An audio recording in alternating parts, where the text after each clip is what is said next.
All right, folks, thank you for joining me. This is our live XRP Christmas party. Really looking forward to this session. I know that not everybody celebrates Christmas. For those that do, I want to wish you a Merry Christmas.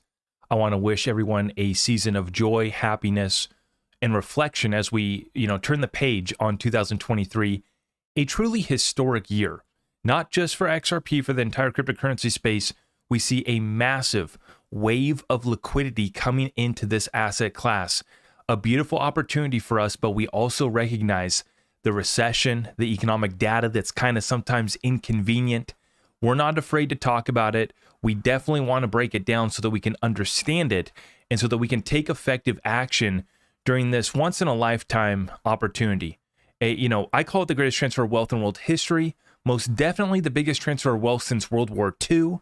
But the stakes are that high. Another world war taking place. The current event situation kind of kills the Christmas vibe. And so although I wanted to provide a full update for you guys here today, I also want to spend some time with you guys just having ourselves a good time after I go through the full update. Now, today I'm really looking forward to this because a lot of people have been asking me about what David Schwartz said about the all-time high of XRP not actually being $3.84. So in today's episode, I thought that we could go through some of the current events, some of the news, but then also talk about and kind of reflect back on that moment when XRP did go to an all-time high. Now, even if technically speaking, as David said, you could never actually sell one XRP for $3.84, we're going to go back to that moment in time and look at what could be coming down the pipeline here for us as we approach a new all-time high for XRP, or we go to that level once again, what to watch out for in this community. I've warned about it being violent. We didn't get it in 2023, but I do believe 100% that it's coming in 2024. And if you want to throw a pie on my face, you want to do a deal like that, you want to leave a comment down below, please do. If you don't agree with me, that's fine. We're here to talk about all investment opportunities, whether it's Solana that's had a little run up. I say God bless the Solana bros and girls, that have got together here and made a little bit of money. That's great. I'm all here for it. I respect the pump. But I also am willing to take a look at fundamentals. We can take a look at the TA. We can take a look at, the next events that they have coming down for us as we try to break down, what moves to make. You have to understand that this agenda working against us loves to ritualize and sacrifice the retail traders who think they're going to come on in, make a quick buck, we're all going to get rich, and, we'll be able to have a good time. Although I do think we have massive opportunities coming for us, we have to be able to dissect and decode the data, the TA, the fundamental analysis, and be able to hedge our positions. We don't want to go all in on just holding XRP, just, praying that the Riddlers were right and that we go to 589. We also want to grow our business. If we don't have a business, we want to make sure that we're excelling at our job. We talked about this at the beginning of 2022, how we were going to be going through a recession, how we were going to be going through a bear market. It was going to be tough times. Now, in 2023, we look back, and we're going to take a look at some of the charts here. We had a tremendous run up this year. We really did. But folks still have frustration, stress, and tension just paying our bills because that inflation didn't go away. As we warned about, the first thing that I talked about on my recession to-do list in 2022 was make more money. Focus on income first, because inflation's not going away, and we want to be able to stack up as much of these XRP chips, as much of these little silver tokens, bars. I got both of them. I had to find them. I let my daughter play with this. She calls it money. I'm teaching her that, sound money early on. And she keeps on losing my silver coins. She doesn't lose this. I just have to make sure she doesn't drop this on her toes. But we want to be able to stack as much of these suppressed assets and as much of the assets that are going to spit out cash flow, i.e. businesses and real estate, that we can. And so that's why number one was income. And so never has our program just be XRP and pray. That's never been what we've, been about. And the beautiful opportunity through 2022 and through this past year of 2023 is I got to get caught up on the broader financial markets, on watching the stock market, on understanding the economic data, being able to break this thing down and understand why we're seeing these moves in these different asset classes as we, break this down on a daily basis for you guys. I just want to say thank you because it's been a tremendous year. Although, we haven't seen XRP go to the moon yet, we're still growing. We're still growing. And as I shared in the update this morning, we got the new picture from Bearable Guy 123, right? With the bear watering the little sunflower in the greenhouse. And to me, that's what it's about, is protecting our own, making sure that we're tending to our garden, keeping our eyes on the prize. And it's not just XRP. That's just one of the moves. And maybe that will, yield the best results. But we've also hedged in other asset classes. We're looking at real estate. We're definitely going to be looking at private equity. We're understanding and building out our methodology for doing due diligence on these other investment opportunities. Because whether XRP goes to the moon or not, we got to be ready to move in private equity. We got to be ready to move in real estate. And if XRP does go, as we do believe it will, go very far, then we get to slide on into these other asset classes with reallocation strategies that we get to execute with conviction. Not just, as many folks want to do, they call themselves investors, but they're gamblers that are just throwing money and seeing if we hit on our number. This opportunity for us to be able to stack these assets, build our businesses, adjust our portfolio in real estate, prep ourselves out, as I covered in this morning's episode this morning, diapers up, what are they up, 50, 70%? And I made the point that this is why we talked about stacking essentials, not just for prepping for 10 days of darkness. You have a better hedge against inflation with diapers and baby wipes than you do with, some of these others. I mean, diapers might have actually performed better than silver. As much as I love silver, you look at the essentials. So we don't just prep for 10 days of darkness. We stack essentials as a hedge against inflation, even though they're telling us that they've won the fight against inflation. And this is what should make every American worried, is that we have Jim Cramer, the Cramer indicator, coming out and saying that we've won, Fed has won the fight against inflation and that we've avoided a recession. Let me translate. Death to, I got to be careful. I don't want to say that. That might be too aggressive. Death to our economy. Metaphorically speaking, we're going to be killed. That's what that means. All part of their plan. All done by design. The term that everybody loved to use here recently was controlled demolition. 100%. 100%. Now, before I rant on too long, I did bring myself a little secret sauce, a little bit of wine to sip with you guys here tonight. We're in transition, getting ready. I told you guys this morning I was dancing and singing Christmas carols with the little ones, and we're getting ready to go on out with the family. So I better get to the update that I have here tonight. We're going to sip a little adult beverage and enjoy ourselves. A Christmas for some of you guys across the world. It's already Christmas where you're at. For those of us here in the United States, Christmas Eve is when many of us get together and we start the festivities. And for me, I'm not here to debate this or that. I'm not here to debate any of that stuff on today's date, on, the birthday of people that have come and gone. What I'm here to say is, for me, my thing for the last couple years here has just been, please, God, give me the opportunity. That's all I ask for. Just give me an opportunity to take advantage here of the greatest transfer of wealth that we're going to see in our lifetimes. And, for my family, for my community, for you guys that are listening here tonight, please, God, just give me an opportunity. I don't pray for XRP to go to 589. I don't pray, to become a millionaire. I thank God for the opportunity. I say, God, please just give me another decade and I know what we're going to execute on. And I hope that you guys have been able to find your purpose, your passion during this time. I know, hopefully we can light it up for you guys. I know that some of the stuff that I cover is not the most pleasant. We have to cover the inconvenient truths, and we have to be able to understand how to use them to our strength, how to position ourselves accordingly, how to remain resilient, be that rock in our family, in our community. As we show up to celebrate holidays, right? Are we showing up as someone, with that positive energy, with that great spirit that we get to, shine with our family and we get to thank God for health first, wealth hopefully next, and we just ask and thank God for the opportunity. That's what it's about for me. And for many of us, I grew up traditional, going to church, singing the Christmas carols and all that deal. So it's a fun time of year for me. And for all of us, we get to reflect on the historical 2023 that we had, and we get to look forward to what is going to be another monumental 2024. It's going to be a massive one. So without further ado, let's get right on into it. I appreciate you guys for stopping by. And I'm going to share this one out real quick. Gosh, we've already been ranting for 10 minutes. I wasn't supposed to do that. So excited, though, to connect with you guys. Appreciate you guys for stopping by.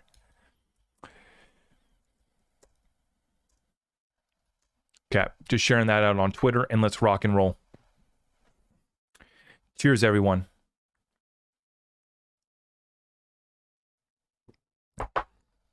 I made sure I got all my chores done, and I got permission to come do a live show before we came and did it. So we're good to go. But we better get through it here before we spend too much time. Appreciate all of you guys. Let's rock and roll.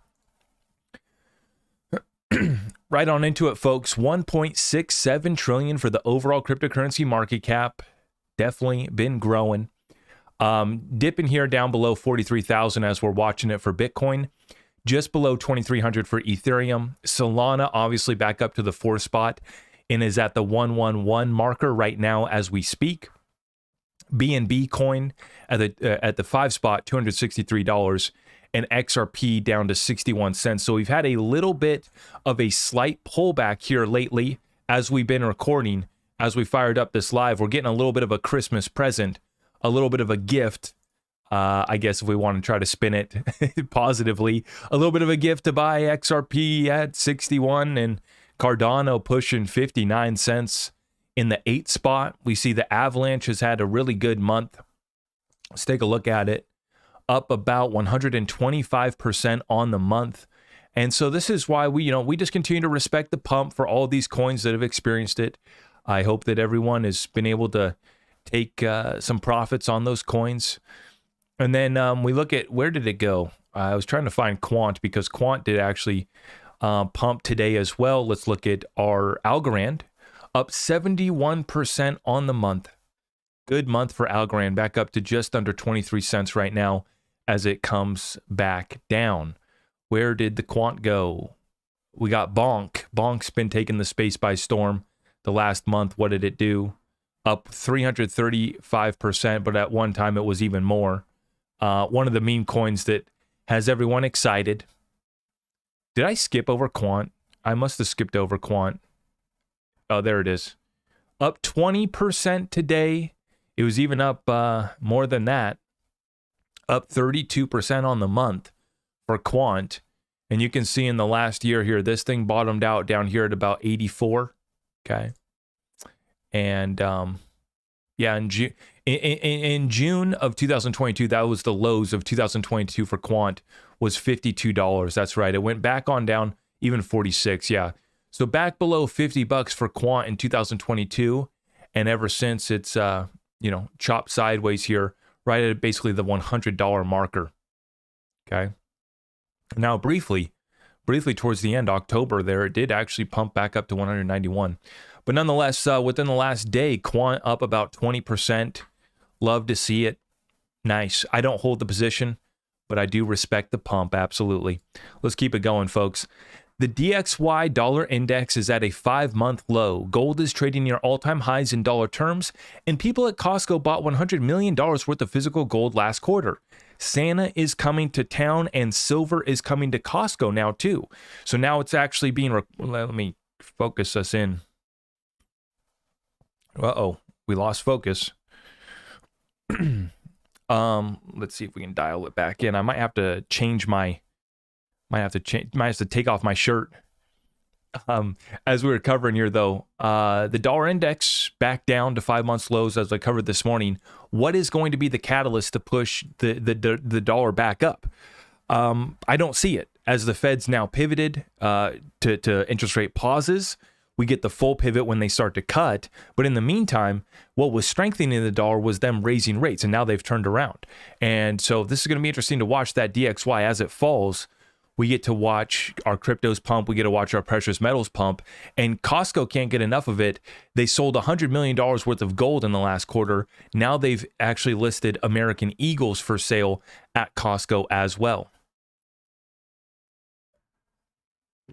Now, just because we're celebrating Christmas, the war has not stopped. And now we see the U.S. Red Sea alliance is crumbling amidst the Houthi threat. Europe and Australia back out. U.S.-led Operation Prosperity Guardian aimed at countering Houthi attacks on international shipping in the Red Sea faces a significant setback. Spain, Italy, and France opt for independent operations, signaling a decline in the coalition's strength. Australia, focusing on Indo-Pacific security, confirms non-involvement despite recent Australia, UK, US pact developments. The Maritime Security Agreement between Australia, the UK, and the US. US has accused Iran of being deeply involved in Houthi attacks on the Red Sea shipping, with over a dozen drone and missile attacks since October 7th, forcing major shipping companies to route around the area. This is going to bring inflation, and it could potentially bring back the supply chain crisis. But let's hone in here, and I got to make a point on this. Spain, Italy, and France. Okay, what's interesting now about France, and I'm not going to be able to focus because we're not focused up right now. This is driving me nuts. What I need to do is I need to change my shirt. What I'm going to do, folks, is I'm going to show you guys the chart here real quick, and I'm going to change my outfit real quick while we get focused back in here, because I'm not going to be able to speed. This is driving me nuts. We need to be able to focus back in. One sec, folks. Let me change the outfit. Quick outfit change.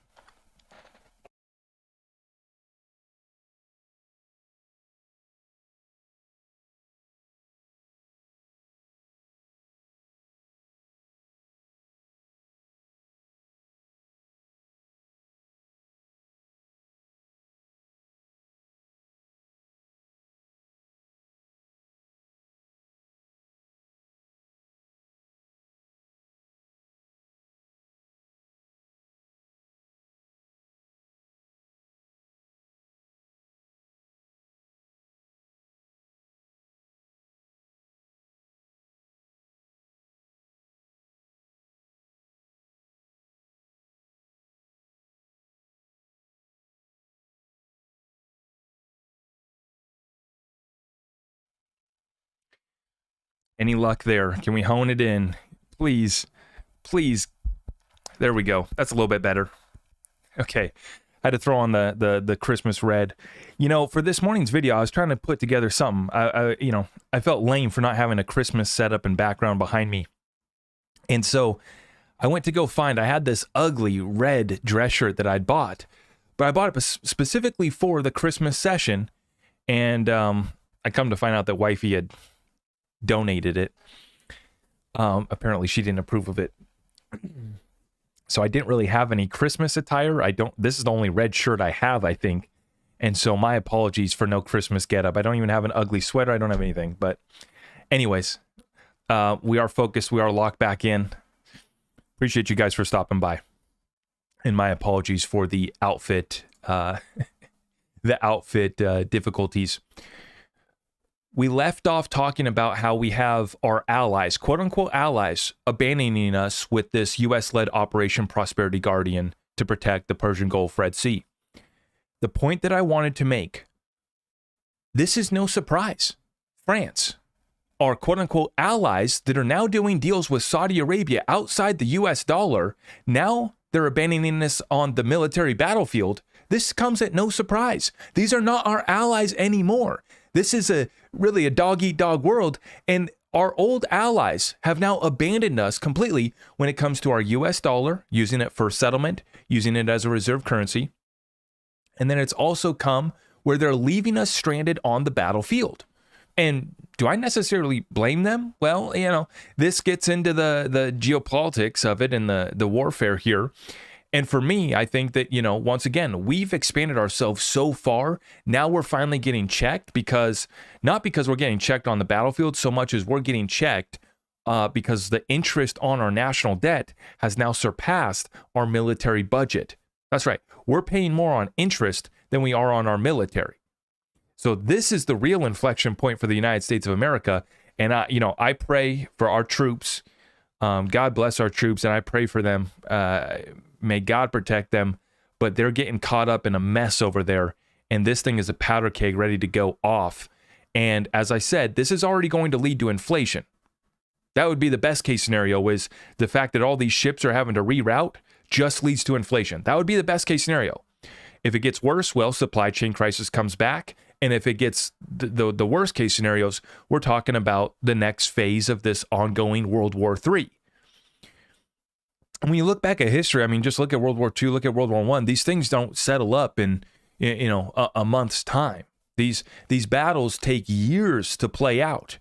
And as I've made the case too, these transfers of wealth, they play out over the course of a few years too. It's not an overnight deal. It seems like it does, and we have historic moments in time that are overnight resets, right? 1971, Nixon taking us off the gold standard, that's a reset overnight. 1944 Bretton Woods Agreement that, made the US dollar the standard, the reserve, and it had to be backed by gold, right? That was a reset overnight. Roosevelt making it illegal and doing the gold confiscation, that's a reset overnight. We confiscate the gold at $20 per ounce, and then we set the price at $35 per ounce. That's an overnight reset. Why do you think that we got it? Why do you think that we got the red folder? It's because we know the precedent here in the United States. We know that we're in the middle of another reset. We understand we're in the middle of another war. This is why it's not patty cake, happy slappy, can I make some little gains on my meme coin time? World's at war right now. God willing, we can come to peace. And that's the thing, is that we could have a peaceful reset. We could have a peaceful, transition of power to a level playing field. We could. But these guys are absolutely sick. They're absolutely evil, and they're going to go down fighting. So we take a look at this situation right now. Middle East, hotter than ever, really picking up over there. But now we also are getting reports. Taiwan reports Chinese warplanes and warships around the island, including aircraft crossing the sensitive median line of the Taiwan Strait. So here we are, continuing to watch this development. We have the skirmish taking place, and skirmish is really discounting it because it could really light up here soon down in Venezuela with Guyana. So we have multiple territories, multiple jurisdictions, multiple battlefronts where we find our troops in the middle of. And, this is what makes me uncomfortable about everyone getting excited. The bull runs back on. It's going to be good times forever. I believe that they're going to have to cover up this ongoing liquidity crisis, the ongoing debt crisis, and the currency crisis that's now led to a war, in the commodity war. Right, this is where we've been comfortable because oil's come back down. We get these passages, Persian Gulf shut down, Strait of Hormuz shut down. You name the others. You get any sort of disruption in that, then we start to see these things spike once again. And as I was talking about earlier with the DXY, the dollar index, where do we get any more strength in our dollar? As I've always made the analogy, the United States dollar has been the cleanest shirt in the closet, but the whole house is on fire. All fiat currencies are being destroyed. It's just a matter of which one's burning first. It's not a matter of which one's the cleanest. Oh, we got a couple dirty ones. No, the whole house is on fire. Currencies are being destroyed, burned away. Hence, we rise from the ashes like the phoenix. That's where the whole meme comes from. And you're hearing people say that more and more. It's crazy how often we hear the ripple effects now in common everyday analysis and news, isn't it? I don't believe in coincidences. Let's keep it rolling, though. We have a lot to cover. So this morning, I said, I am the Grinch that stole the Solana pump or ended the Solana pump. As I shared some more stuff, kind of negative towards Solana this morning. Sorry. I just, we got to cover it. I got to be fair. It's not that I want to see anything bad happen to the holders. I want everybody to be able to make money. But there was some holes in the Solana thesis, the Solana argument. We were able to poke a few holes in that. Now, when it comes, I gotta be fair. So now we're gonna have to cover Ethereum. And this is Gavin Wood, one of the early Ethereum guys. And he was, big guy behind kind of the tech part of it. And he literally says that at the very beginning, he was treating Ethereum as a tech demo for something more. It was never the one. They knew it wouldn't scale. And as Steven Narioff has been able to add context to this whole Ethereum free pass, this whole Ethereum story, the whole genesis of what Ethereum was and how these guys knew it was never the one. The tech would never scale. But then we combine Steven Narioff's stories, and what do we find? It was a pump the bags of the insiders from the get-go. Ethereum was a tech demo for something more. Listen in here on Gavin Wood.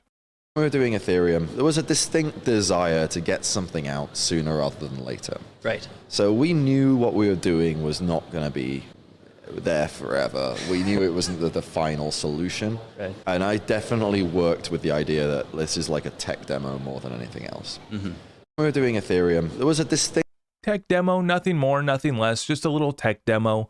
And then they found out that they were just pumping the bags of Joseph Lubin in the early Ethereum insiders. And as we've exposed through the sleuths, about a third of the early Ethereum was bought up by Chinese interest as well, too. So that's been, exciting to expose.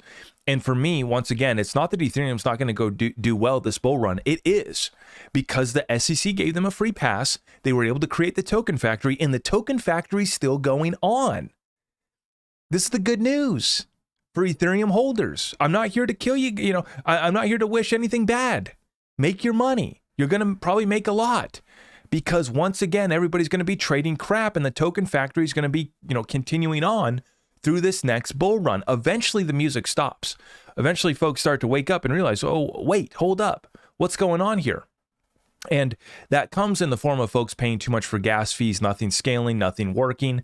And then now we get Ethereum killers. Well, there's been dozens upon dozens, hundreds of Ethereum killers. It doesn't matter which one ends up being the Ethereum killer. The fact remains that Ethereum just sucks. But it got the insiders rich. Now, Tate, I see you, Tate Crypto.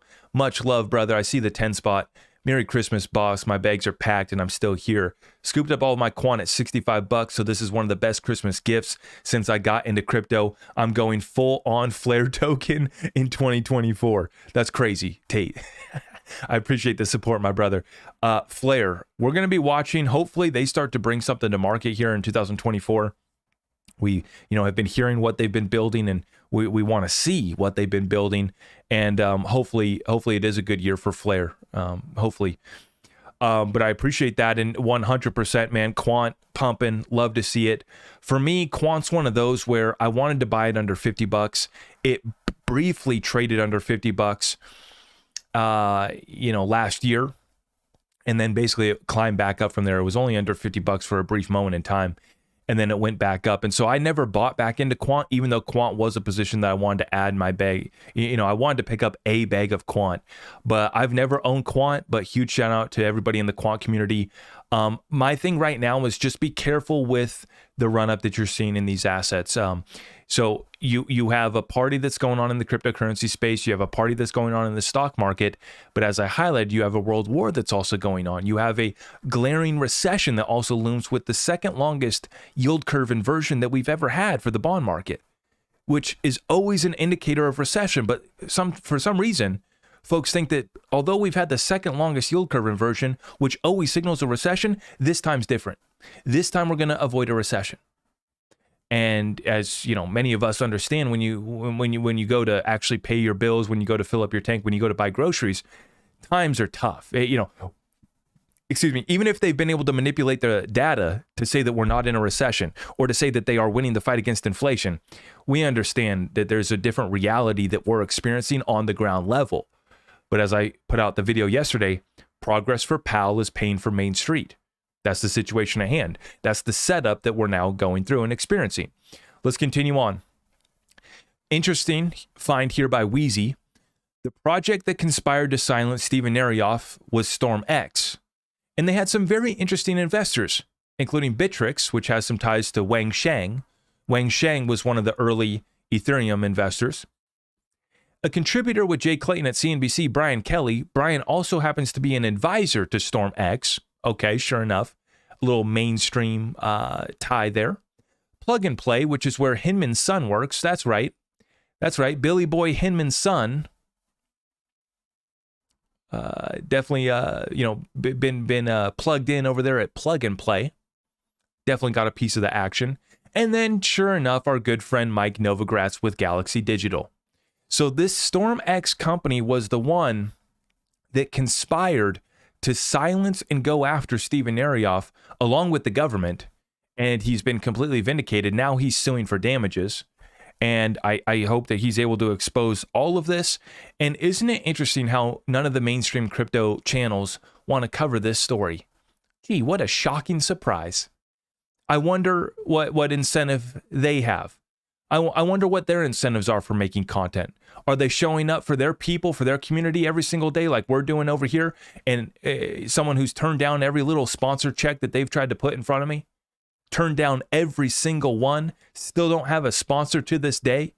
Show me one other person with as many people in his community that's done the same thing as what we've done here. Over 400,000 people in our community without a sponsor. There is none. There are none. There is none. Period. Does that mean I'm the best? No, I'm not the best. I'm just a regular guy here. But I stay true to you guys. I stay transparent. And I'm definitely going to be covering these stories until we get all truth being revealed, until we get a level playing field. I'm not just here for XRP gains, bro. Here to save my country. Thank you very much.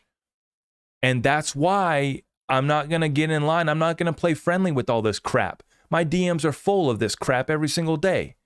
Oh, hey, man, we really appreciate your channel. I bet you do. And as we've been uncovering all this, I just, it really speaks for itself, Their silence is deafening. The fact that these mainstream crypto bros and gals and shills don't want to cover this story, isn't it? The damages are massive.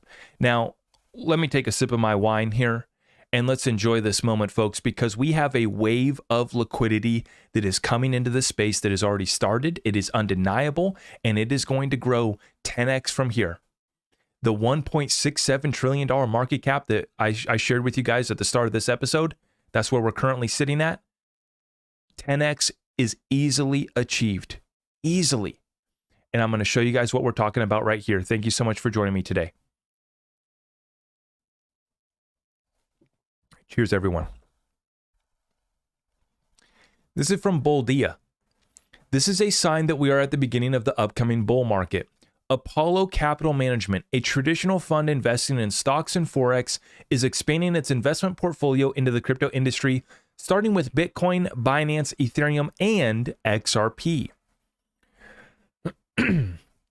Folks, this is starting off. I'm about to show you next. Bank of International Settlements talking about a survey of some 19 banks in 2022 was produced, and the Bank of International Settlements is acknowledging that they have a 2% holdings in XRP out of everyone surveyed, which was a relatively small survey.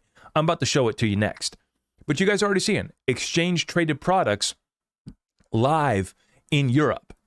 ETPs live in Europe for XRP as we speak. New ones just went live this month. More on the way. Eventually, an XRP ETF will be released here in the United States. It's on the way. And what you're seeing right here, confirmed, is it starts off with 2% holdings. They're holding 30% in Bitcoin, 30% in Ethereum, 2% in XRP. It starts with 2%. It starts with ETPs in Europe. It starts with little, Apollo making a little position in XRP. And they're late. We've seen Grayscale had the XRP fund. Where's their XRP at? When are they going to bring back their XRP fund? Oh, wait, they actually already have included XRP in their large cap index fund that they've already offered, that they already got set up. Now they're transitioning all of their funds into ETFs. And so what you're seeing right now is the confirmation, and it's starting out with little positions, little 2%, little bag here. Oh, this little fund has, allocated some XRP. And this is just the start. This is a huge wave of liquidity that 10x's this crypto space as a whole. From 1 trillion overall cryptocurrency market cap to well over 10 trillion. And this might be achieved this bull run. It might. My conservative prediction is that we go to 6 trillion. 6 to 10 trillion is my prediction for the overall cryptocurrency market cap this bull run that goes through 2024 and maybe trickles into 2025 as well. Now, this is from a Bank of International Settlement white paper that was put out in 2022. And I'm going to show you guys here. This is their bank's exposures to crypto asset, a novel data set. So they talk about how since 2018, the Basel Committee has been pursuing a multi-pronged set of analytical, supervisory, and policy initiatives related to crypto assets, yada, yada, yada. What they did is they took a little survey, okay? The composition across crypto assets. What are these banks holding? Reported crypto asset exposures are primarily composed of Bitcoin at 31%, Ether at 22%, and a multitude of instruments with either Bitcoin or Ether as the underlying crypto assets, i.e. derivatives, 25% and 10% respectively. Together, these make up almost 90% of the reported exposures. So basically 90% of it is into Bitcoin, Ether, and or derivatives of those underlying assets.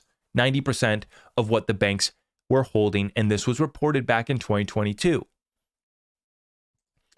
Now, whoops, I did not mean to do that. Let's go back here.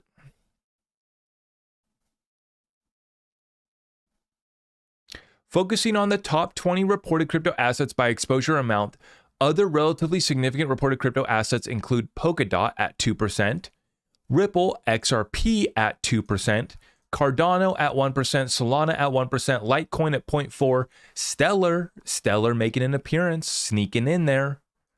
These exposures would likely be classified as Group 2 crypto assets under the current consultative proposal of the Basel Committee. Banks also reported in similar amounts a stable coin, USD coin, and tokenized assets not shown. So they're just now starting to get into real-world tokenized assets, but as you can see, they got a 2% exposure of XRP. When we look further here, and this is what they say, this is the website. I see Stuart. Xmas Day here in Australia. Merry Xmas Day, Zach and all. Merry Christmas, Stuart. I appreciate all the love, brother. You have been making it rain on our channel, and we see you, and we appreciate you, brother. As always, we're going to keep it coming. Much love to you across the, I guess we can't, is across the other pond, across the Pacific Ocean. Can't wait to go on down to Australia and to meet you and all of our other community members down there in Australia, brother. Merry Christmas to you. And this is what we were looking at here. Let me show you. This is the exposures here from the Crypto Basic. And apparently, according to the report, the collective disclosure from the banks indicated that their crypto exposures amounted to 9.4 billion euros or 10.27 billion US dollars. Furthermore, the findings indicated that XRP ranked as the third largest altcoin for which the 19 banks acknowledged substantial commitments. In particular, XRP constituted 2% of the total exposure of the 10 billion, which is equivalent to basically 205 million. So these banks, this is what I'm saying, this is the point that I'm making right here, is that, what's being reported here, a little survey of 19 banks back last year. Do you think that their exposure has grown? Or has it shrank since last year? Last year, they had just 200 million between these 19 banks that got surveyed. It starts with a little fund here, a little fund there, a 2% exposure here, 200 million exposure there. And then what gets unveiled is all of the pre-allocation contracts that they don't have to report that they've already done with Ripple, i.e., yes, of course our institution acquired 5 billion XRP back in 2016. Of course we acquired 1 billion XRP back in 2017. What did you think that we were doing? Just piloting the XRP ledger? No, of course we picked up 1 billion XRP. That is the announcements that are going to be coming out in the coming years here.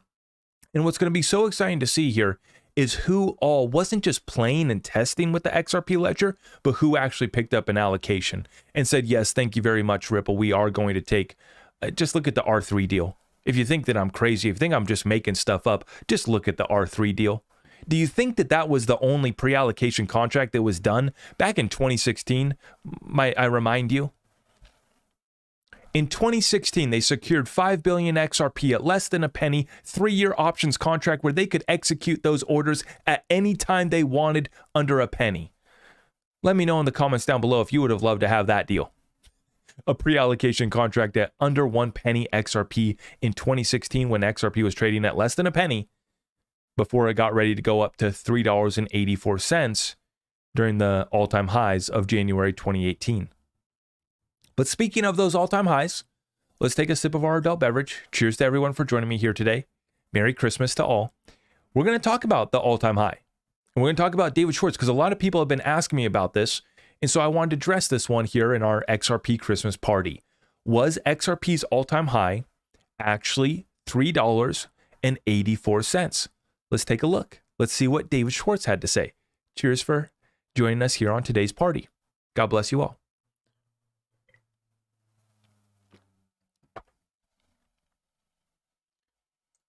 So people have been tagging me, people have been asking me about this, and so I thought that I'd cover. David Schwartz responding to some troll that had his account suspended, which is kind of funny in and of itself. Some troll who was trying to hate on XRP and David had his account suspended, but David Schwartz did take the time to answer the question. He says that $3.84 is a misleading number because it includes Korean exchange rates valuing the won at the official exchange rate, which you could not actually get. It was never possible to actually get $3.84 for 1 XRP. Now, let me show you guys what we're talking about right here. I'll show you exactly what we're talking about.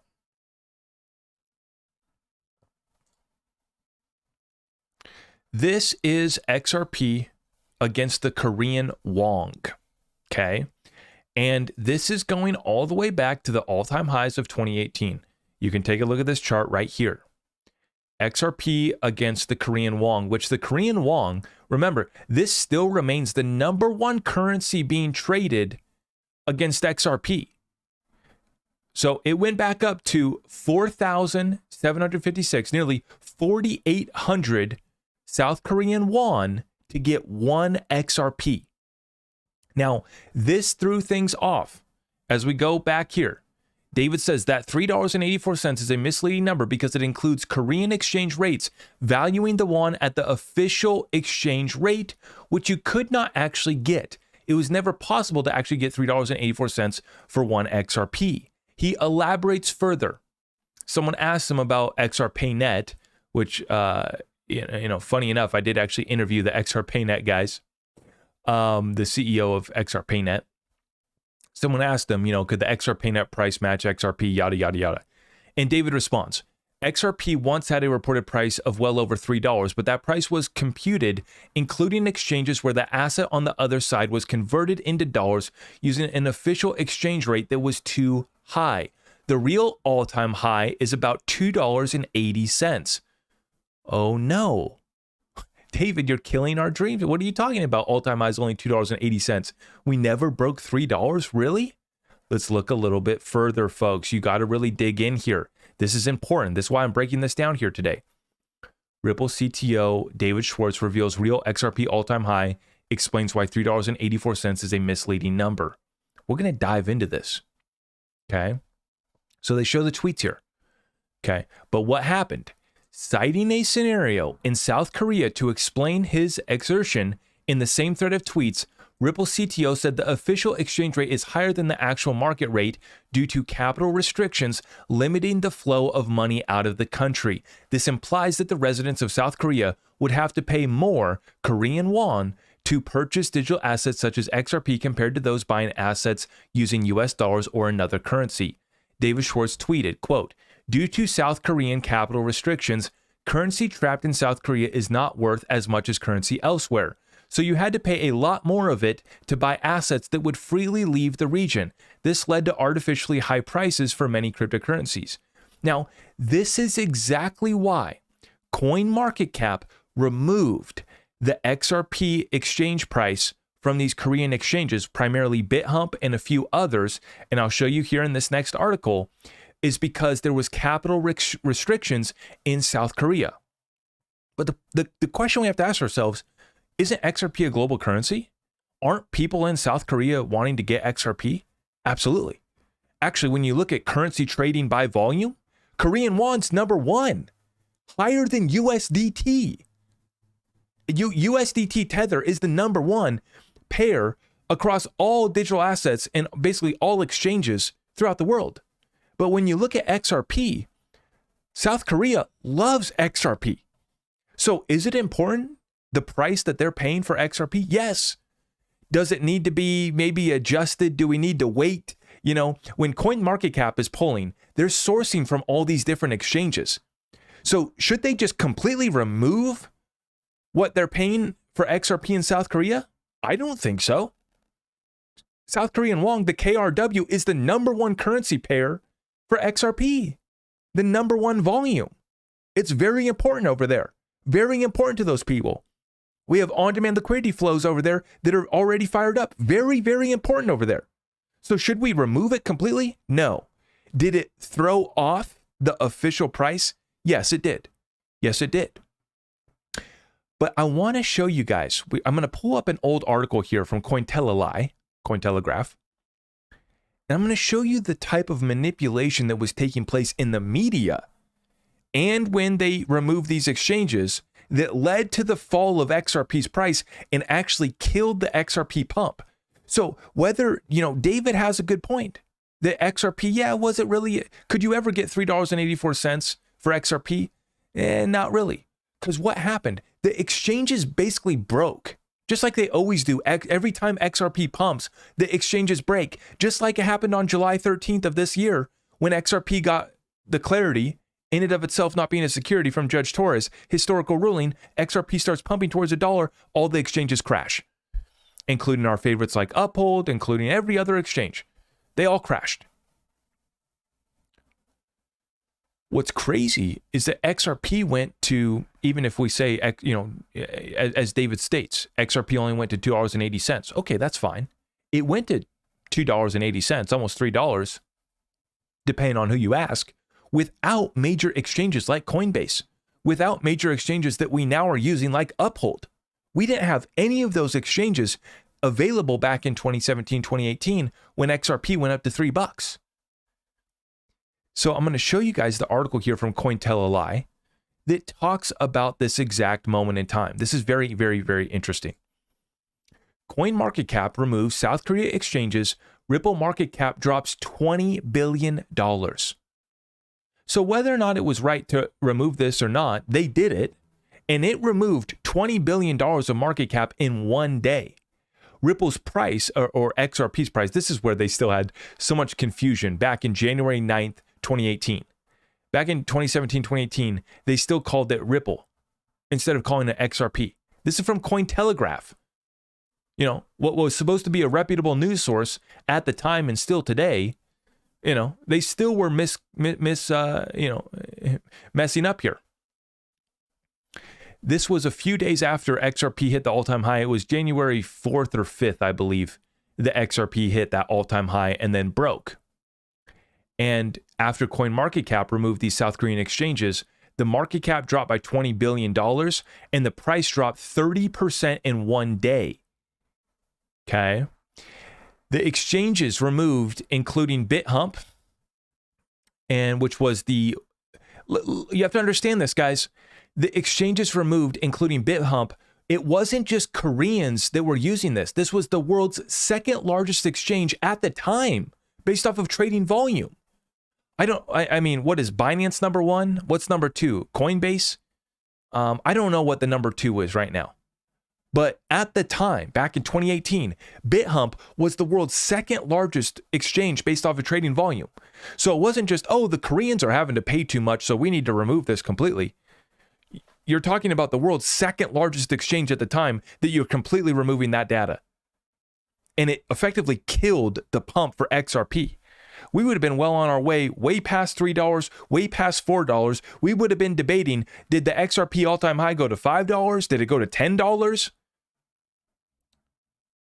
They killed it. They killed the XRP pump back during 2018, just like they did once again here, July 13th of this year, when all of the exchanges crashed after Judge Torres' historical ruling. The ripple effect. Let's make a joke out of it. Let's make a joke out of 20 billion in market cap being wiped out. Let's make a joke out of 30% price drop on one day. So this is what happened here, folks. Now, this is why I think that we need to understand what's coming here for XRP is going to be so violent. It's going to be so crazy. And you have to understand, it is important to look at this. In my opinion, was the XRP all-time high $2.80? Was it $3.84? Doesn't matter. Because the next time we make this move, we're going to be debating, was the all-time high $10 or was it $13? Because in Korea, it was trading at a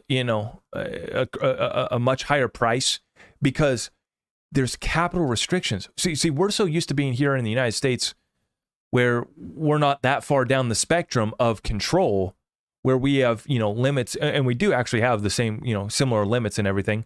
But this is why Bitcoin during the 2017 bull run, when Bitcoin was trading at 20,000, it was trading at effectively $60,000 in Nigeria, in Kenya, and some of these other countries. It was trading at $50,000 and $60,000 US. And that was because of the currency exchange rate from these currencies to Bitcoin, from these currencies to XRP. And it's very important to look at, because is XRP a worldwide asset? Yes. Is Bitcoin a worldwide asset? Yes. And so you need to take into account these people across the world are trying to get as much of their money out of China as possible, as much of their as much of their money out of the Korean won as possible, as much out of the Argentine peso, which has been devalued another 100% in the last month. These folks are trying to get as much of their money out of their native currencies as possible into silver, into gold. This is where you hear the stories of them literally strapping and taping bars to their chest, maybe bigger than 10 ounces, or maybe like 100 ounces, taping them to their chest to get it out of their country. They're that desperate. Buying up the real estate markets in Vancouver and Seattle and San Francisco, getting as much of that money out of their countries as possible. And it leads to distortions. It leads to discrepancies. It leads to $3.84 XRP. And the reason why I'm bringing this up here once again as we celebrate a 2023 XRP live Christmas party is because the same thing is going to happen once again. And we're going to be debating, did the all-time high for XRP, was it $10? Was it $13? What's the exchange rate? I'll tell you what the standard is when we're making a measurement. So 1 inch is 1 inch, 1 meter is 1 meter, and 1 XRP is always 1 XRP. 1 ounce of silver is always 1 ounce of silver. That 1 ounce of silver is now costing you, 24 US dollars. Okay. And this gets interesting because earlier this year, we showed you guys how XRP against the Turkish lira already went up to an all-time high. That's right. I showed you guys the Korean won chart. Well, here's XRP against the Turkish lira. It was already up here. 24 Turkish lira to get you 1 XRP. Now, right now we're at 18 Turkish lira to get you 1 XRP. Okay. But this is the XRP Turkish lira trading pair on Binance. So it's a very thin, volume, very thin trading. Okay. But it reiterates the point that we have people across the world that are trying to get out of their native currencies and into alternatives as fast as possible. And you have us doing it here in the United States, even though we have the world reserve currency, we have the largest share. A lot of people think that it's going to be fine and it's going to be a Merry Christmas and a happy slappy time for us here in the US forever. I think that those people are getting set up for getting taken to the absolute slaughter because they don't realize how big of a lie the CPI lie is, how big all of the GDP data, how much of a lie that is.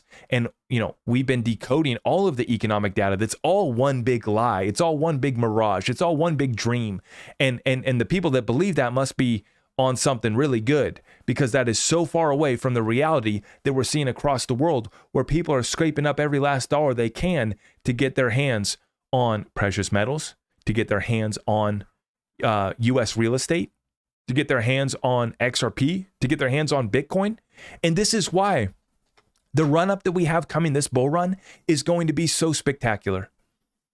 I said on the conservative side, I think we achieve a $6 to $7 trillion market cap. If we run up even more, upwards of 10 trillion. But I think that we're well on the pace by 2030. And for me, although it appears that the agenda is to burn down the Western civilization by 2030, it appears that that is their agenda. That opportunity, and the longer they kick this can down the road and the more of the money they print, the higher the price goes. The longer it stays suppressed and constricted, the higher we go, upon breakout. And so we have to understand, we can debate, was the all-time high for XRP, closer to $3? Was it $3.80? Doesn't matter. We're going to be debating, was the all-time high for XRP this bull run $7? Was it $10? Was it $13? Coinbase showed us $13. Uphold showed us $12. Uphold hopefully will have the ability to stay online. We saw that they went down on July 13th, just like every other exchange did. This is the power of XRP. This is the power of suppressed assets. And this is the power of going into price discovery, just like gold did, 2,150 all-time high just set for gold. Silver waiting to make its move and play catch up. XRP ready to get set free and play catch up in regards to the rest of the crypto space. My question is not so much of, is XRP going to go to $10 or is it going to go to $20? My question is, will I even be able to sell the dang thing and get $10 XRP? Will I be able to get $20 XRP? And this is why I want our community to be prepared for this run up, because although it's going to be exciting, although it's going to be fireworks, that violent pullback, that violent correction is going to catch a lot of people off guard. I see that a new all-time high is coming for XRP this coming year. I see that many people losing faith and conviction right now when we're about to get so much utility. Our ecosystem is shining so bright. After we have full legal clarity, I believe that we're setting the standard. And I'm about to drop another video. It's going to be titled XRP or something. I forget the exact title. But basically, XRPL will have the best AMM. That's going to be the title of it. And I'm going to break down for you guys why this AMM on the XRPL is going to be the best in the space. As the Quant co-founder, speaking of quant pumping here today, the Quant co-founder, Paula, said and released a research paper that the XRPL AMM is already going to be outperforming Uniswap in many areas.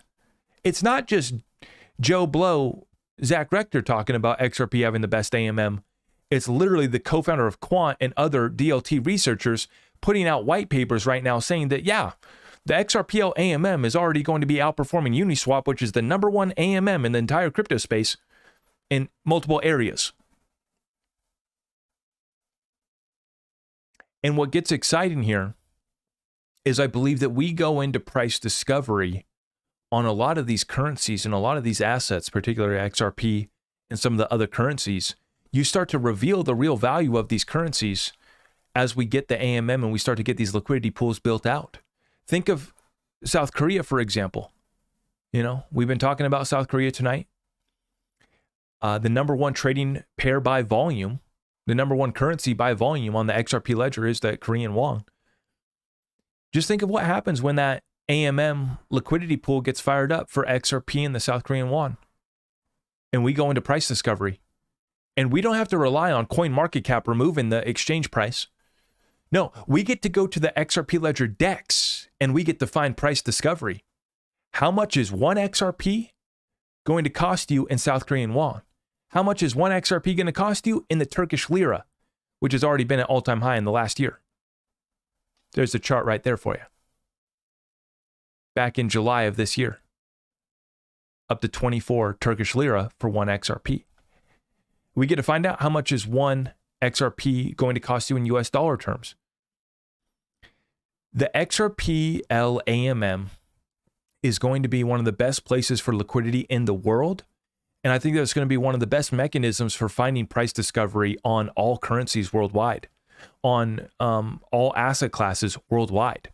Because as we get real estate tokenized, as we get precious metals tokenized, you'll be able to, we have the stable coins, we have the precious metals, we have real estate that's all coming to the XRP ledger. As I just did an interview with a private equity fund, Gen M Partners, that wants to issue their private equity fund on the XRP ledger. It's all coming, guys. And, you know, what we see here is that XRP is just remain incredibly resilient throughout this year, but folks are they're struggling through the recession, they're struggling through the inflation, and they're starting to see other coins go, other coins fly, and they're getting that FOMO, they're getting that feeling, right? You can get that feeling, you can have that FOMO, that's fine, but ask yourself, truly ask yourself, are the partnerships not there? Are the central bank deals not there? Is the legal clarity not there? No, it absolutely is for all of the previously mentioned statements. It's all there. Central bank partners, 500 partners, legal clarity, the only asset in the United States with legal clarity. The only crypto where they're actually doing CBDCs on Ledger right now as we speak. And this is why it's so important for me that we understand what's at stake here. If you understand that our enemy, if they got their way, XRP would have been declared a security because Brad and Chris and Ripple would have bent over. They would have taken it from the SEC, thrown up their hands and said, yep, you guys are right. You guys are right. We can't handle this pressure. We're not going to put up this fight. We don't care about fighting on behalf of the entire crypto space. We don't care about leading the charge for the XRP army. We're going to bend over. We're going to take it, and we're going to cut you guys a check. And we're going to declare that we're going to allow it to be declared that all XRP is a security. Where this gets even more interesting, as Stuart Alderati said, before the SEC sued Ripple, Chris and Brad 3 years ago today, they offered us the following settlement. They offered the settlement to Chris, Brad, and Ripple. The SEC would announce to the market that XRP is a security and the market would be given a short window, this is the important part, to come into compliance. And Stuart Alderati goes on to say why they said no, because one, XRP is not a security, and two, the SEC never built a framework for crypto compliance. No matter what spin Clayton, Hinman, or Gensler wants to put on it, we have proven that XRP in and of itself is not a security. And how they put everything on the line, a few people thought that they would win, but we did. But why is this so important? Come into compliance. What does that mean? What that means is that XRP is a security. What that means is that you don't get to hold XRP. What that means is that you need to sell your XRP back as the exchanges come back into compliance. These exchanges have to register with the SEC as a broker-dealer so that they can list securities on their platform like XRP, and so they can be the qualified custodians to hold the XRP for you, little peasant, who isn't supposed to have the world reserve digital currency. You're supposed to be a little peasant slave that doesn't own any of these assets, that owns nothing and is perfectly happy. Not owning XRP, not owning precious metals, not owning real estate, not running your own business, not building any sort of wealth, but being a little slave peasant to the SEC and to the elite that didn't want you to have it, that wanted Brad and Chris and Ripple to bend over and take it, that sent JP Morgan and 15 executives to the office of Ripple to get Ripple, Brad, and Chris to bend over and take it and give up the XRP. Here's our offer. Take it or leave it. They didn't take it. Ripple, Brad, and Chris didn't take it. They stood up and they said, no.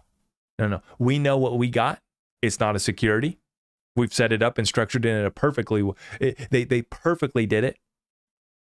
There's no way, no case. You have no chance of getting XRP declared as a security in and of itself. We'll see you in court. Thank you very much. And for the JP Morgans, they said, no, we're good. No, we're good. We got partners. We got other banks. Thanks for your offer. Appreciate the consideration. Or maybe they did do a deal. Who knows? Maybe they did do a pre-allocation contract, just like R3 did. You know, R3 got $5 billion. Maybe JP Morgan got $5 billion. Maybe they got $10 billion. You know, maybe they just got a few $100 million. Who knows? We do know, as a matter of fact, that JP Morgan sent 15 other executives to the offices of Ripple. Do you understand what this means? Stuart Alderati saying that that everyone would need to come into compliance. Just like stocks, you're not able to hold a stock, which is a security. You're not able to just hold it yourself. Like, I get to hold my silver and I get to play around with it here. Like I get to hold my XRP, like we get to put it on our cold storage wallet. As you're seeing with Elizabeth Warren's crypto bill, they want to come in and kill this and take away your ability to be able to hold this. If the SEC would have got their way, we all would have had to come into compliance, which means giving up our XRP. That's why we have the red folder. And it just goes to show how justified we were in putting together all of this and saying, one, the damages were absolutely massive that were done to the XRP community. This wasn't about a buyback. It was an insurance policy. And as you're seeing right now, from Stuart Alderati, the chief legal officer, we were 100% right to do so, because if the SEC would have got Brad and Chris and Ripple to settle up, we all would have had to come into compliance, which means giving up the XRP, and it would have had to been, with a qualified custodian. It would have been a security, and because they hadn't gone public with it, who knows? Maybe you would have had to been an accredited investor. Who knows? So one, not only were the damages massive, I argue that the damages are well into the hundreds of billions and maybe even $1 trillion worth of damage done to the XRP community. I mean, we just showed you guys CoinMarketCap. CoinMarketCap removing the Korean exchanges wiped out 20 billion worth of market cap. That's 20 billion of damages done right there.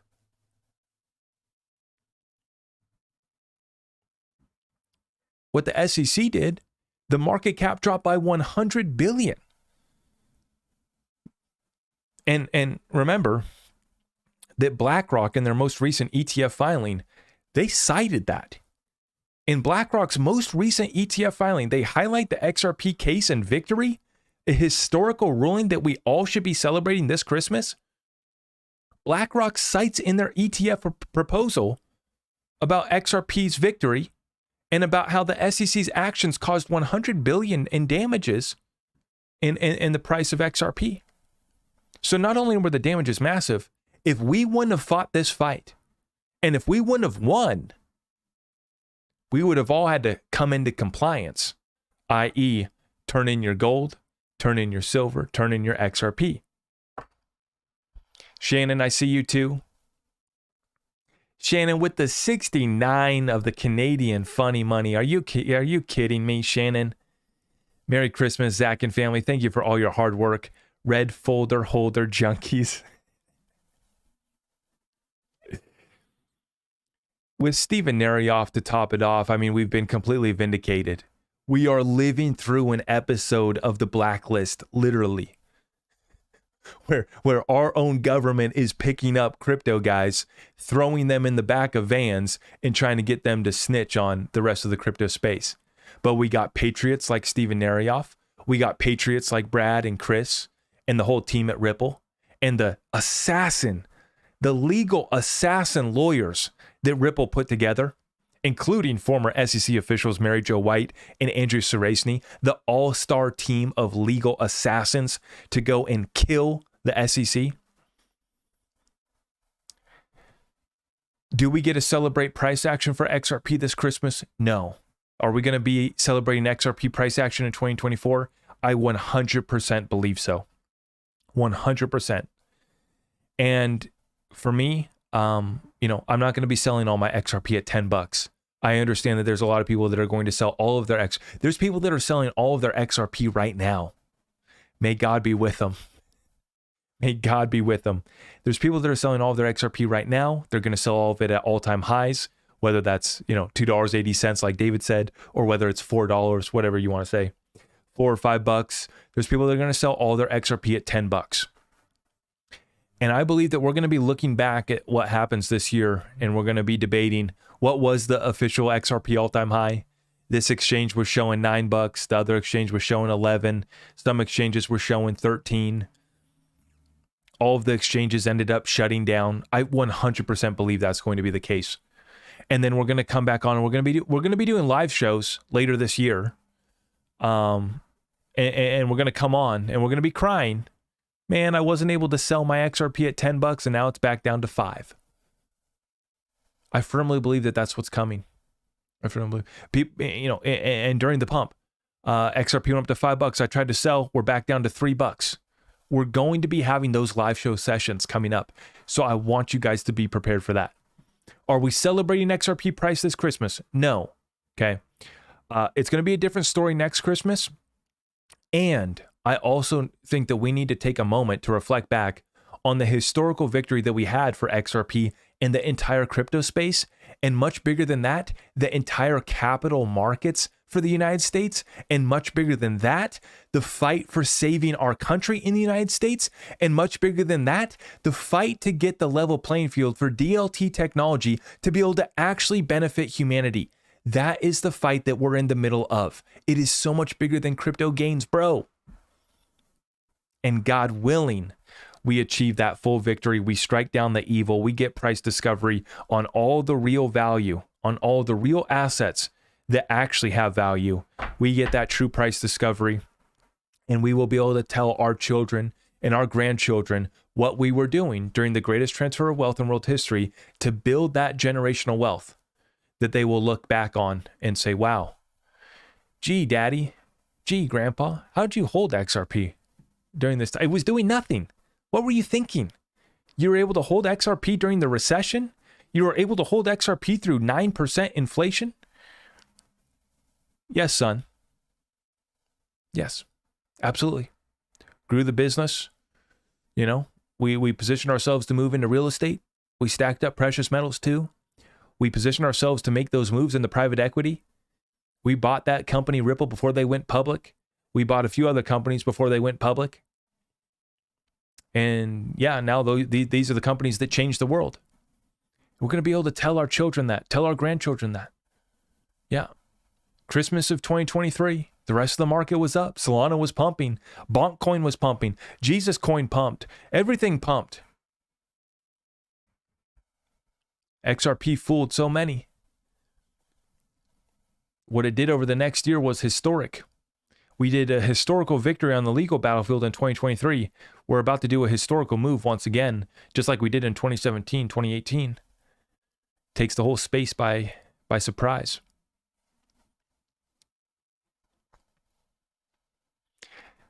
Appreciate all of you guys.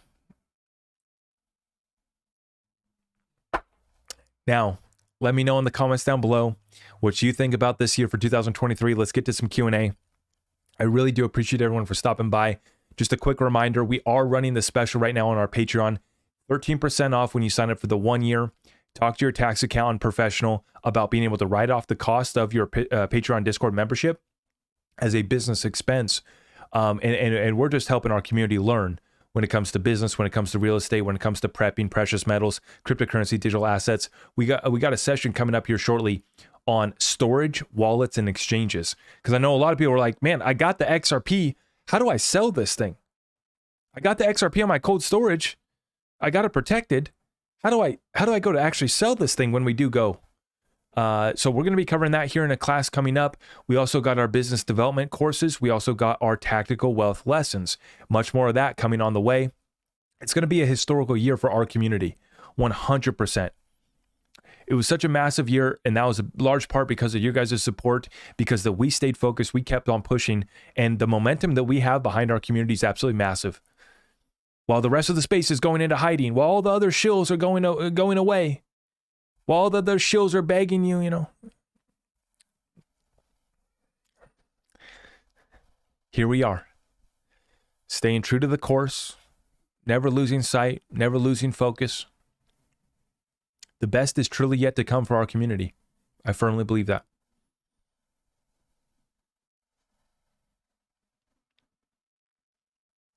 Have I bought JC coin? I've never heard of it. Thank you, everyone. I appreciate you guys reading your guys' comments now. We are a long way from $1. Oh, that's nothing. Yeah, I mean, dollar is no problem. Slam your words have zero credibility here. You just, yeah. I don't know. Maybe we have a couple trolls in the chat. That's per usual. We need Back to the Future Doc and Marty to fly into 2024 and let us know how things are looking in 2030. Eric, I agree. I think that if we could look into the future, we would say, wow, why did we get so impatient? Why did we get so anxious? What were we so worried about?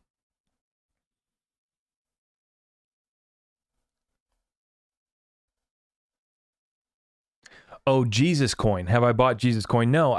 So I went to buy Jesus Coin. Just to say, hey guys, you guys are cool. I appreciate what you're doing. And I had like 30, 40 bucks worth of Ethereum left over in my in a wallet. And I went to go buy the Jesus Coin, and I was going to pay 25 bucks in Ethereum gas fees, and I was going to get 14 bucks of the coin. Absolutely not. I will never participate in that crap. That makes I almost swore. That's so stupid to me. I just take that crap somewhere else, man. 25 bucks so that I can get 14 bucks of a meme coin? Keep that, you know what? That's what a freaking joke, man. I'm trying to move humanity forward. What the is that? Are you kidding me? But when I covered Jesus Coin, I said, guys, it's going to pump up into it's going to pump into Christmas. It's going to pump into when the developer, the main guy, they're going to burn a bunch of the tokens. It's going to pump up into that, and then it's going to roll over. Let's take a look at the chart. I refuse to participate in that crap. I just can't. And the whole reason why I had that Ethereum left over was because because I was trying to receive some NFTs for free. I had another influencer in the space who's doing an NFT project, and he's like, hey man, I know that you and your community like prepping, so I want to give you some NFTs for free. Well, I had to buy $100 worth of Ethereum just to cover the gas fees to receive free NFTs. I couldn't believe, oh my God, it's such a joke, man. Well, it looks like we were right with Jesus. Our analysis was right with Jesus Coin. It definitely did pump up into Christmas here. So it just went and set a new all-time high. That was yesterday. And now it is back down here. A little bit of a correction. But this is what I expected. This is what I had expected for Jesus Coin, was another run up into Christmas before it dumped. And so I hate to say I told you so, but we told you, we know how this works with these coins.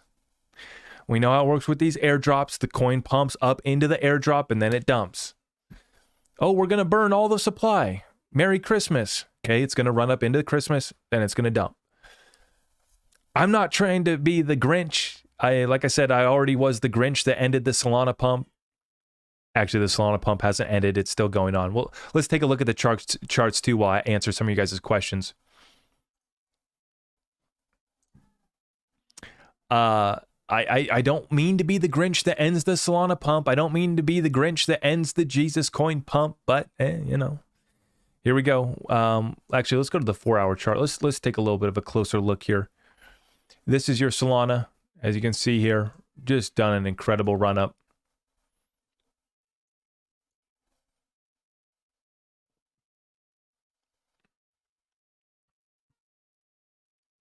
So we'll see what happens here. Basically tapped out at basically 118. And now we're currently trading at 112 for Solana. Here's your Bitcoin. Actually, this is what I did want to show. I wanted to show you guys the weekly chart zoomed out. Let me show you guys. I wanted to show you guys zoomed out charts to get a little bit of perspective as we look back on this year.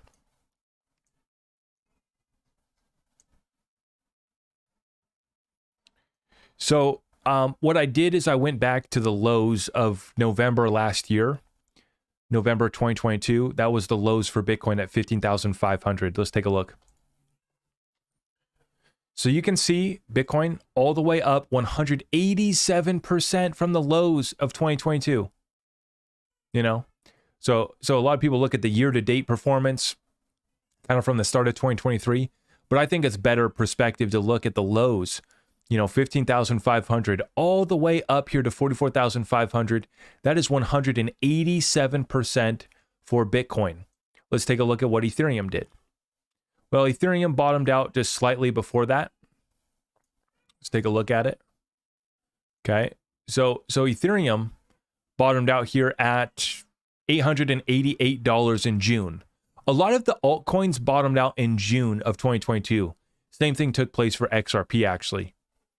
So you were buying sub $1,000 ETH back in June for just a brief moment in time. That was really only for 1 week. We got another tap down here, a couple taps down at 1,000, but basically only for a brief moment in time did Ethereum trade under 1,000 last year. Okay, all the way up here to 2,300, give or take. Let's measure that for Ethereum. So when a 172% for Ethereum, let's measure XRP. XRP all the way down here to 30 cents in June of 2022, all the way up 223%. So that's what's so funny is folks are complaining, oh, all these other coins have outperformed XRP. When you measure from the lows of 2022, which I think is the best metric, how low did your coin go? How low can you go? How low did your coin go in 2022 before, we got some gains this year? And for XRP, it's the same thing that took place in 2018 with all of the exchanges taking it down. Well, same thing here. All of the exchanges went bust on July 13th when we got the historical ruling for XRP, but nonetheless, 223% on the year. So for Ethereum, only 172%.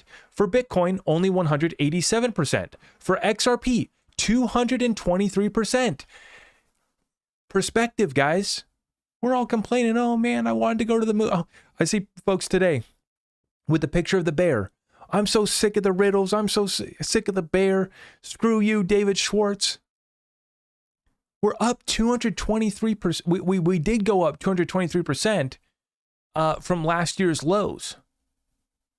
Now, we're still up 112% at the price that we're trading at right now. So compared to last year, if you took advantage of buying, 30 cent XRP, sub 40 cent XRP, you've already doubled your money. Now, we take a look at some of these others. XLM. What the heck did XLM do? What a funny little coin. Let's take a look.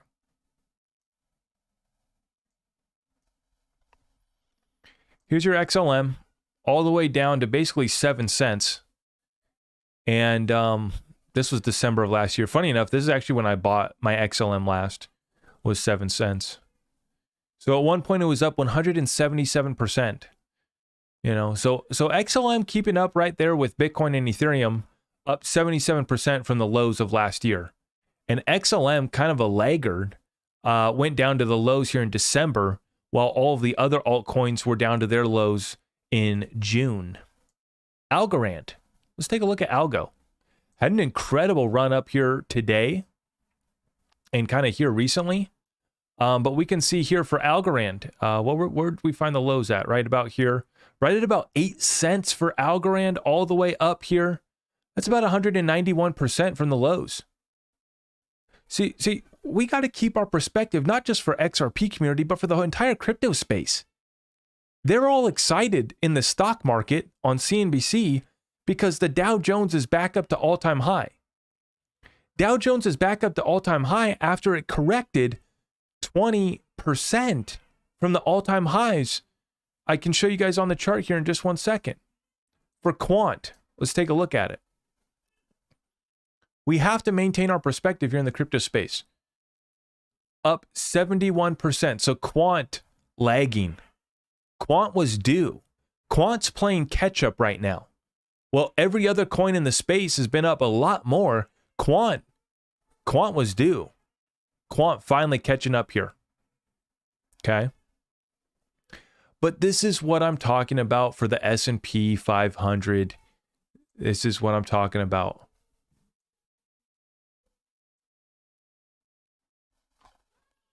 S&P.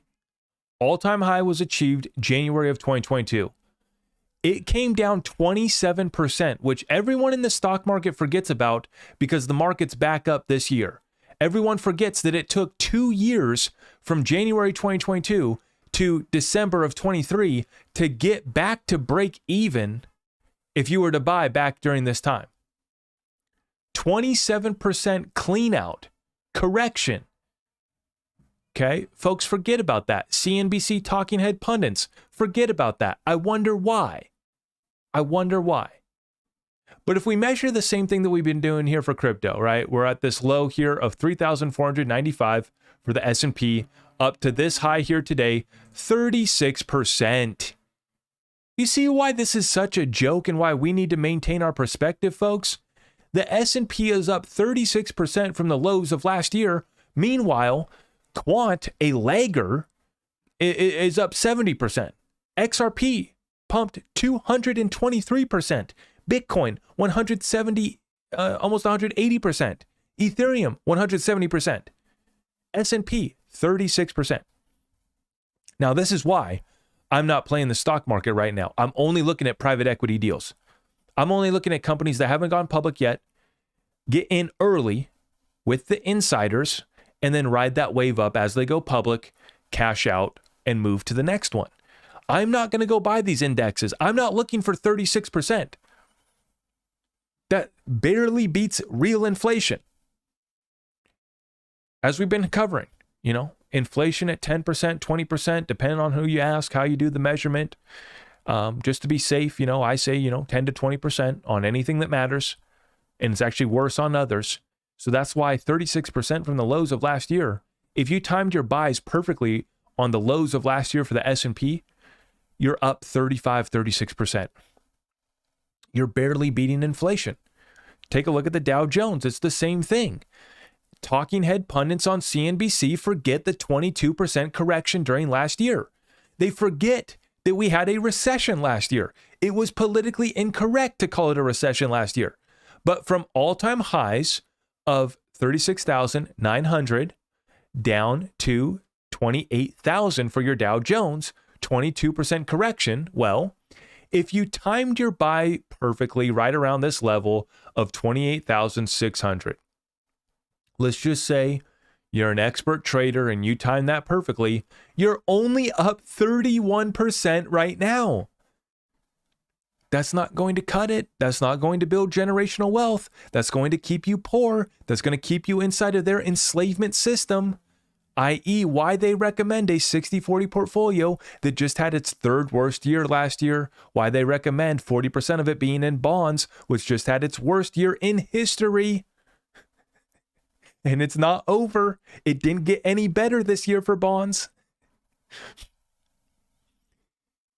So, although we can't celebrate that our XRP did a 10x, we have to remind ourselves that it still did a 223% since our lows from last year, which well outperforms the stock market. And if the Fed is going to cut rates and turn back on the money printer, and we're going to have, Powell's going to fill back up the punch bowl, the DJ's going to turn back on the music, and I'm going to refill my wine glass, and we're going to have a good time.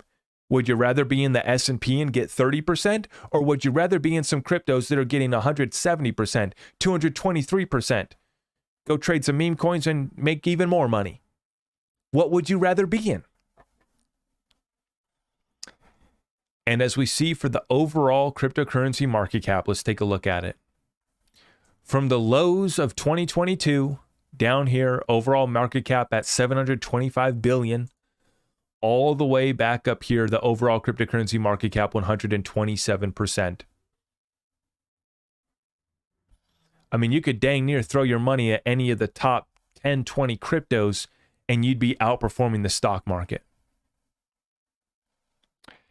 So I understand why folks do stocks. I understand why they do equities. And I really understand why the insiders and the rich, of course, the way that it's set up here in this country is you have to be an accredited investor to be able to get the private equity, the best opportunities in the world. You have to be an accredited investor. And if Gary Gensler had his way, you wouldn't just need $1 million to be an accredited investor.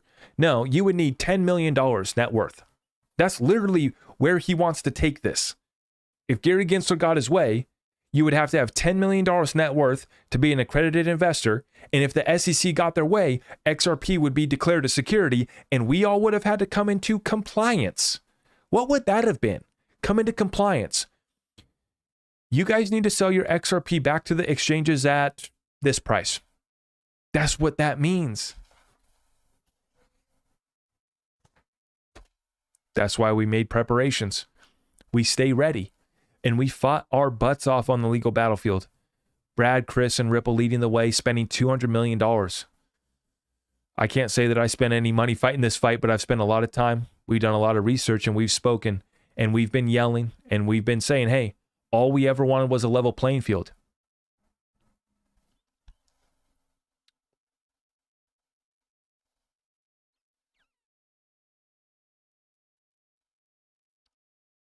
So somebody just said, I've been watching Zach since I had hair on my head. That's been a long time.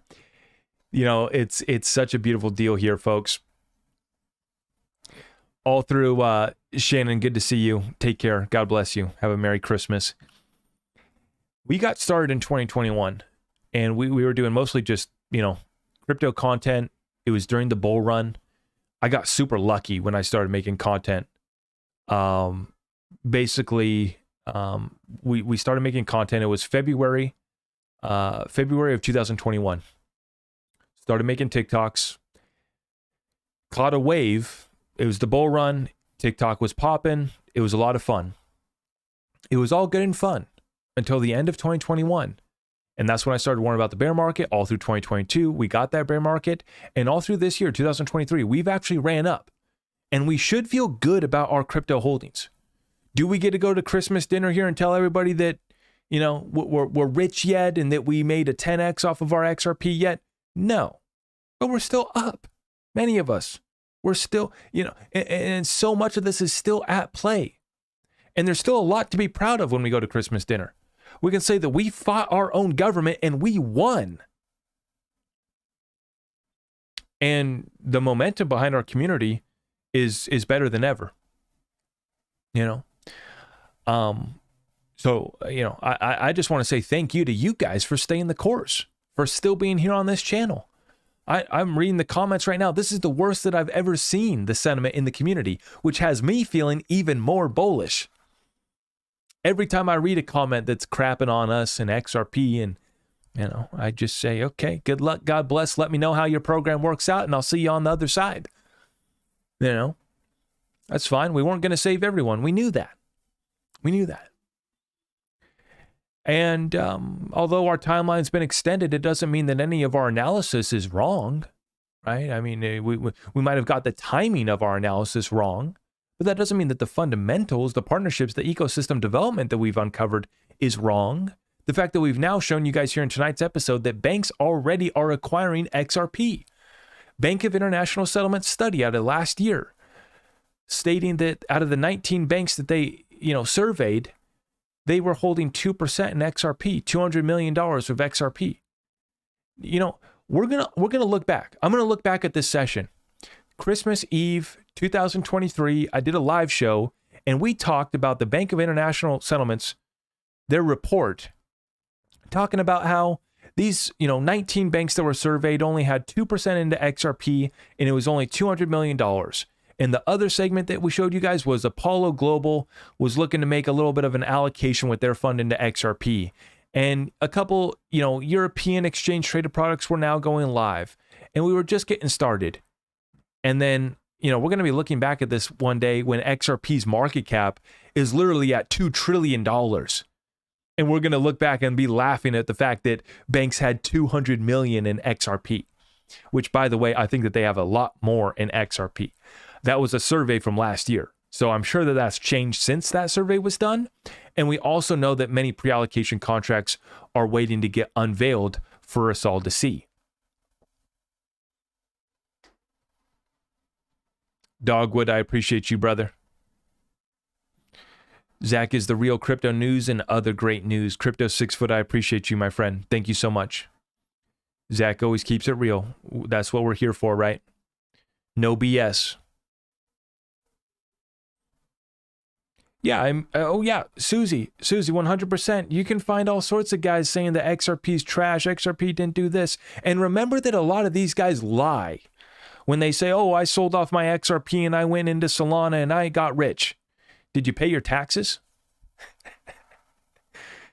No. Oh, wait, what are taxes? What? Taxes? What? No. And okay, good. I'm glad you made money. What's your next move? Share the alpha. Let me know. Because I just showed you guys on the chart how XRP's recovered more than Ethereum and more than Bitcoin. You know, there was actually one other thing that I forgot to mention from this article where I was showing you guys. I wanted to highlight the manipulation, and I forgot to mention this point right here, folks. This is very, very important. You have to understand, I mentioned how we didn't even have XRP listed on Coinbase, but it goes deeper than that with the manipulation. So they removed XRP trading, the trading pairs from the Korean exchanges. Not just that, but they also released rumors about Coinbase listing XRP, which helped drive it. Take a look at this. Rumors that Coinbase would add the altcoin, followed by confirmation on January 4th that it would not, caused a peak and drop in Ripple's price in the first few days of January. However, the price dropped after CoinMarketCap's January 8th decision had a more immediate and drastic effect, with an over 16% drop in the space of 6 minutes. So it dropped 20% that day. Sorry, it dropped 30% that day, right? With 20 billion of market cap. 20 billion of market cap lost, 30% drop in one day, and a 16% drop in 6 minutes. Just after the CoinMarketCap decision, but that wasn't it, folks. Look at this. The rumors that Coinbase would add the altcoin helped pump XRP even more, but then they confirmed that they would not be listing it on January 4th, which was basically the exact day that XRP topped out at. Once again, proving, as we've been saying, that they've been doing everything that they could to keep this thing suppressed. And as I was saying, you saw Bitcoin was trading at these crazy prices in other countries and these other exchanges that didn't have good liquidity, and it was tough. There was restrictions. And so people in these other countries were willing to pay a premium. Willing to pay a premium for an asset doesn't mean that we should discount that when we're looking at, finding the average price of that asset. I think that we need to consider it. When there's capital controls coming out of South Korea to get XRP, that means that there's incredible demand to get XRP. They're trying to get as much XRP as possible. That should be calculated into the overall price of XRP. Now, as you can see here, it wasn't just CoinMarketCap taking off the Korean exchanges. It was also Coinbase and the rumors that, oh yeah, we might list it. Oh wait, no, we're not. And then it dumps. They were doing everything that they could to dump this thing. Stalling this thing out at $3, give or take, depending on which exchange you ask. The manipulation of this asset is one of the most manipulated assets in the world. Precious metals is probably comparable. Some of the meme stocks is probably comparable, but the manipulation here is pretty unprecedented. And the point that I was making is that they didn't delist these other exchanges for Bitcoin. When Bitcoin went up to 20,000, they didn't discount or delist these other exchanges. No, they calculated that in to getting Bitcoin to 20K and then getting Bitcoin to 69K. They counted that for Bitcoin. They counted that for Ethereum. But then they delist it. They take it down for XRP. This has been going on for years. And I expect that it's going to happen. Something similar is going to happen this bull run as well. i.e., why I believe we go up to $10, come back down to $3. We go up to $20, come back down to $5. That's what's in store for XRP, in my opinion.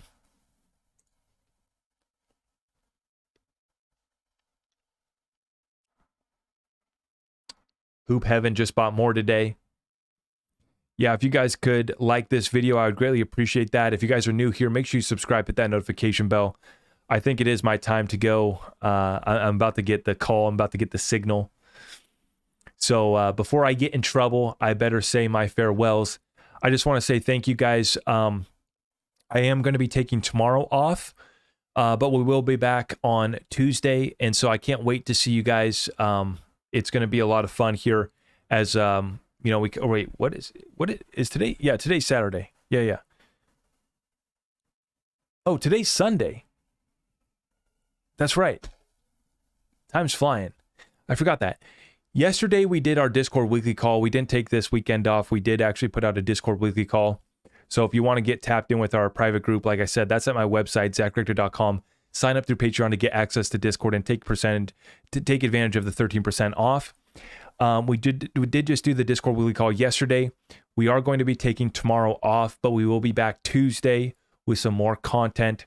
So make sure you guys stay ready for that. It's going to be an exciting last week. We have 4 more trading days for the stock market. It's going to see if the Christmas rally continues on into this week. We're going to get to see where we get the final close. The final monthly close, the final yearly close is going to be coming in next week. We're really looking forward to that. Make sure you guys stay tuned. And like I said, everything else can be found on my website, zachrector.com, including crypto exchanges, wallets, and precious metals. If you guys want to, I know it's too late to get it now for Christmas, but I know something that we've been doing in the past has been gifting some silver and teaching our family about sound money. Give them some silver, give them some XRP, help them set up a wallet.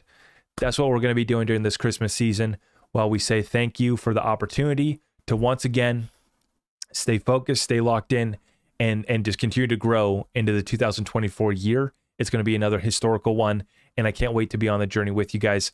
Hope you guys all have a great Merry Christmas, and I will see you guys in the next video. Thank you so much. God bless.